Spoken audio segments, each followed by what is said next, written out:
estão perdendo por terem ainda no dia a dia esse espaço aí, essa lacuna de trabalho, quando a gente está falando de mulheres, né, empreendendo, mulheres trabalhando aí no mercado. Não só, Tá, claro, no Brasil, né, como um todo, porque eu acho que isso ainda é um problema mundial. concordo completamente. Eu acho que a principal perda que existe, claro que depende um pouco de que indústria a gente está falando. Então, por exemplo, eu acho que tem certas coisas que você precisa ser mulher para entender, por exemplo, como que uma mulher pensa, como que falar uma coisa de um jeito ou de outro, como que isso vai impactá-la. Então, por exemplo, tem certas coisas que eu às vezes ouço em certas reuniões e que eu penso, isso foi muito rude.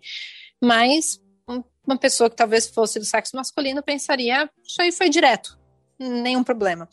E claro que tem muitas das coisas, né? Às vezes, assim, principalmente eu trabalho numa empresa de engenharia de ponta e, assim, muitas vezes, assim, a gente percebe internamente na Siemens as pessoas se preocupam muito com a qualidade do produto. Mas tem tantas vezes que você está no processo de vendas e você percebe que às vezes, até eles chegarem a ver a especificação do produto, já foi feita uma decisão.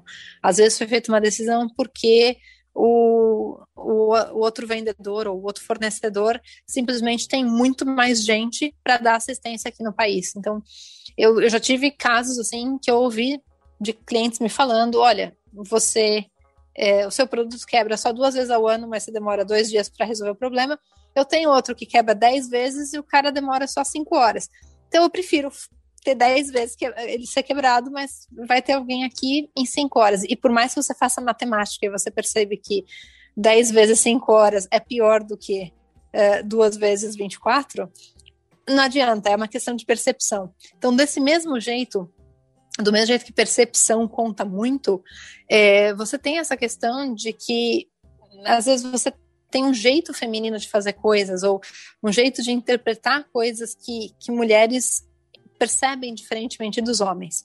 Então, a partir do momento em que você tiver, por exemplo, mais mulheres como interface, vamos supor, numa relação de vendas, você vai precisar ter mulheres do outro lado também. Então, tem, em certa forma, ainda é um pouco essa coisa do ovo e da galinha, né? Porque enquanto você tem um mundo, no meu mundo pelo menos, que é um mundo de infraestrutura básica ou de empresas de indústria pesada e coisa e tal, ainda é um mundo muito masculino em todas as esferas.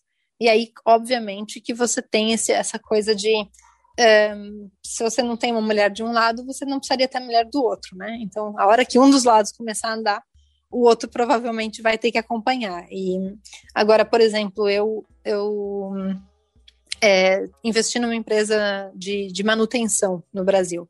Eles fazem sensores de manutenção inteligente e eu acompanho muito o que eles fazem, colocam em redes sociais e coisa e tal, e eu começo a ver cada vez mais ter mulheres em posição de gerente de manutenção. E isso me dá um certo alívio, uma certa esperança, porque eu percebo que, bom, se tem uma mulher como gerente de manutenção, em algum momento as empresas que querem vender equipamentos de manutenção vão ter que também começar a colocar mulheres para vender isso, né? Então, aí talvez você comece a ter esse ciclo virtuoso que ajude todas nós. Acho que essa roda da diversidade aí, ela tá girando, né? Quem começa primeiro vai estar, obviamente, na frente, vai ter um olhar mais diverso, né?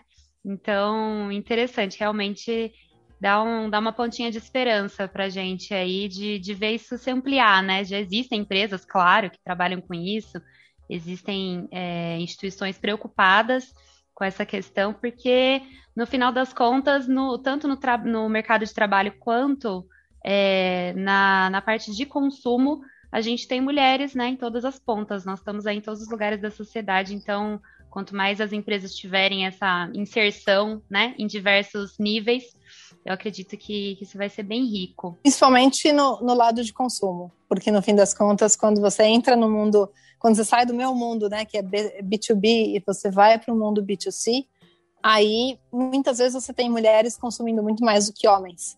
Então, quando você pensa tudo, quando você pensa embalagem, quando você pensa slogan, quando você pensa forma de pagamento, todas essas pequenos detalhes do negócio tem que ser também pensado de uma perspectiva feminina, porque no fim das contas, em muitos casos, bens de consumo são mais consumidos por mulheres do que por homens.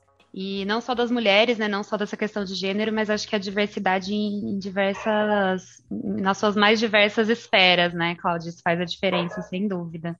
Equipes diversas, né? Acho que elas conseguem olhar de uma outra forma para os trabalhos, para os serviços, enfim. Equipes diversas sempre vão trazer resultados melhores. A questão é que não é só porque elas, digamos assim, é fácil você falar, equipes diversas trazem resultados melhores. Mas por que elas trazem resultados melhores? É porque também é muito mais trabalho você conseguir chegar no resultado final quando uma equipe é diversa. E eu acho que é isso também que deixa muitas pessoas com preguiça, de certa forma. E não é preguiça porque eles são preguiçosos, mas é aquele sentimento assim de, putz, tem que ser assim, tem que ter tanta discussão toda vez, não seria mais fácil pegar alguém que concorda comigo rapidinho, a gente termina isso aqui e vai tomar o chopp. Então, esse lado que eu acho que é importante as pessoas serem intencionais com isso, porque você quer ter uma equipe diversa, não é para ter menos trabalho, ter uma equipe diversa para ter mais trabalho, e porque você tem esse trabalho maior, você chega num resultado melhor, porque não existe, como se fala em inglês, né? There is no free lunch. Você não pode falar, eu vou ter uma equipe mais diversa, trabalhar menos, ter um resultado melhor. Isso não funciona. É isso. É preciso investimento ali de tempo, de trabalho para poder chegar no resultado, né? Que é o resultado ideal que todo mundo quer. Tem que ter esse caminho. E, Cláudia, foi ótimo o nosso papo. Eu acho que, de repente, para concluir, você que é uma visionária desse setor aí tecnológico, que compartilha essas dicas já nas suas redes, queria que você falasse, de repente, algum caminho que você acredita que as empresas podem seguir, as empresas brasileiras, para chegar no mercado árabe de uma maneira mais interessante, ou para se inserir aí nesse mundo pós-Covid, tecnológico. Tem alguma dica que você poderia dar? Eu acho que tem uma questão que passa pela diversidade e, na verdade, começa com a ideia de entender melhor. Eu acho que ainda não existe muito intercâmbio entre as duas regiões, e para você, principalmente aqui no mundo árabe, fazer negócios aqui significa construir relações. Não é necessariamente só colocar um produto numa caixinha no Brasil e mandar para cá e esperar o dinheiro cair na conta. Não é desse jeito que se faz negócio no mundo árabe. É uma questão de passar tempo, construir uma confiança, entender o mercado e entender também, porque muitos países aqui exigem que você tenha um acionista local, então você não pode ter 100% do negócio. E para isso existe também essa necessidade justamente de conhecer o seu parceiro local, entender por que ele quer ser o seu parceiro, que valor que ele vai agregar, o que ele pode fazer por você que você não poderia fazer sozinho. Então, eu acho que independentemente do produto, acho que tem mercado para muitos tipos de produto aqui. Eu acho que a chave para ter sucesso saindo do Brasil e tentando ampliar o seu negócio no mundo árabe passa por uma due diligence muito, muito detalhada em quem vai ser a sua porta de entrada nessa região aqui.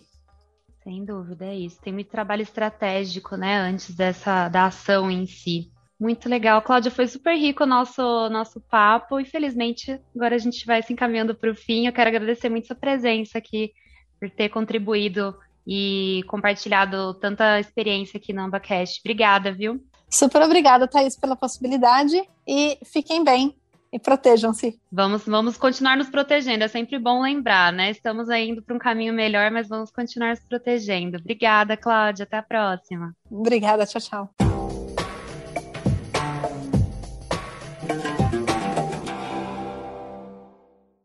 Bom, esse foi o AmbaCast, podcast da Agência de Notícias Brasil Árabe. A agência pertence à Câmara de Comércio Árabe Brasileira. Muito obrigada por nos ouvir. Para acompanhar os novos episódios do AmbaCast, segue a gente nas nossas mídias sociais. A gente está no Instagram, Facebook, LinkedIn e Twitter. Aproveita e comenta por lá quais temas você quer ouvir. E para descobrir mais sobre o mundo árabe, você já sabe que é só conferir o nosso site, né? amba.com.br. Até a próxima. Tchau! Essa foi mais uma edição do AmbaCast. Todas as semanas estaremos aqui para trazer notícias que conectam o Brasil e os países árabes. Até a próxima. Essa é uma produção da Sônica Podcasts Anywhere.